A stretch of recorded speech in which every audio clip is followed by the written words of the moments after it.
అసలు నేపాల్లో ఏం జరుగుతుంది? ఈ ప్రొటెస్ట్ కారణంగా మాజీ ప్రధాని భార్య అయిన రాజలక్ష్మి చిత్రాకర్ గారు చనిపోయారు. ఇప్పుడున్న ప్రధాని తన పదవికి రాజీనామా చేశారు. అంతేకాదు అతనితో పాటుగా 21 మంది మంత్రులు కూడా ఆ పార్టీకి రాజీనామా చేశారు. వీటన్నిటికీ కారణం సోషల్ మీడియాను బ్యాన్ చేయడమా?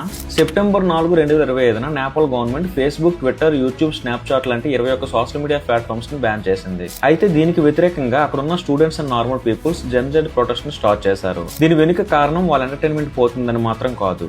బేసిక్ ఇలాంటి ప్రొటెస్టులు నేపాల్లో లాస్ట్ ఇయర్ నుంచి జరుగుతున్నాయి. దీనికి కారణం ఏంటంటే ఆ కంట్రీలో ఉన్న అన్ఎంప్లాయ్మెంట్. కొన్ని సర్వేస్ ప్రకారం నేపాల్లో అన్ఎంప్లాయ్మెంట్ అనేది 15% కన్నా పైనే ఉంది. అలానే వరల్డ్ లో పూర్ కంట్రీస్ లిస్ట్ లో చూసుకుంటే నేపాల్ కూడా ఉంది. అంతేకాదు ప్రతి నేపాల్ పౌరుడు యొక్క ఇయర్లీ ఇన్కమ్ $1,400 మాత్రమే ఉంది. అంటే మీరే అర్థం చేసుకోండి వాళ్ళు ఎంత తక్కువ సంపాదిస్తున్నారో అని. కానీ అక్కడ ఉన్న రాజకీయ నాయకుల లైఫ్ మాత్రం చాలా ఎక్స్పెన్సివ్ గా గడుస్తుంది. అంటే వాళ్ళ పిల్లలు కానీ వాళ్ళు కానీ చాలా రిచ్ గా బ్రతుకుతున్నారు. దీనికి కారణం అక్కడ ప్రధాని అయిన కేపీ శర్మ ఓలీ. ఇతను 2018 నుంచి అధికారంలో ఉన్నాడు. ఇతను అధికారంలో ఉన్నప్పుడే అక్కడ అవినీతి చాలా ఎక్కువగా పెరిగింది. అది చూసిన నేపాల్ యువత వాళ్ళు అక్రమంగా చేసే పనుల్ని అండ్ వాళ్ళు అనిపిస్తున్న లైఫ్ స్టైల్ ని సోషల్ మీడియాలో బాగా వైరల్ చేశారు.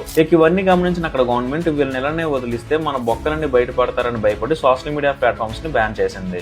అలా బ్యాన్ చేయడంతో అక్కడ ప్రొటెస్ట్ స్టార్ట్ అయింది. అలానే అది చాలా తీవ్రంగా మారింది కూడా. ఎంతలా అంటే ఆ కంట్రీలో ఉన్న గవర్నమెంటే పడిపోయేంతలా. ఈ ప్రొటెస్ట్ కారణంగా కొంతమంది స్టూడెంట్స్ కూడా మరణించారు. అలానే ఆ కంట్రీలో ఉన్న ప్రతి మంత్రి ఇంటి మీద అటాక్ చేశారు అండ్ వాళ్ళ ఇల్లును కూడా తగలబెట్టారు.